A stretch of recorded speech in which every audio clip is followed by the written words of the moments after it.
നമസ്തേ. പെസഹ പെരുന്നാളിൻ്റെ ഒരുക്കങ്ങൾ തയ്യാറായി വരുന്നു. പക്ഷെ അവിടെ ചെറിയൊരു കശപിശ കേൾക്കുന്നുണ്ട്. ശിഷ്യന്മാർക്കിടയിലാണ്. ആരാണ് വലിയവൻ എന്നൊരു തർക്കമാണ് അവർക്കിടയിലുള്ളത്. ഇതുവരെ ഞാൻ പറഞ്ഞതൊക്കെ കേട്ടിട്ടും പഠിക്കാത്തവർ ഇനി കണ്ടു പഠിക്കും എന്ന പ്രതീക്ഷയോടെ ഗുരു ഇരിപ്പിടത്തിൽ നിന്ന് എഴുന്നേറ്റു. അരയിൽ ഒരു കച്ച ചുറ്റി പാത്രത്തിൽ വെള്ളമെടുത്ത് ശിഷ്യന്മാരുടെ പാദാന്തികെ ഇരുന്നു. ചെറിയവൻ മുതൽ ഏറ്റവും വലിയവൻ വരെയുള്ളവരുടെ പാദങ്ങൾ അവൻ കഴുകി.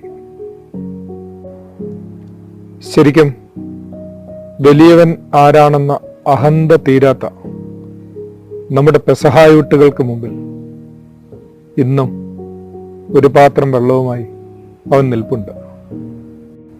ഇനിയും ഒടുങ്ങാത്ത നമ്മുടെ അഹന്തകളെ കഴുകിക്കളയാൻ ആദരവോടെ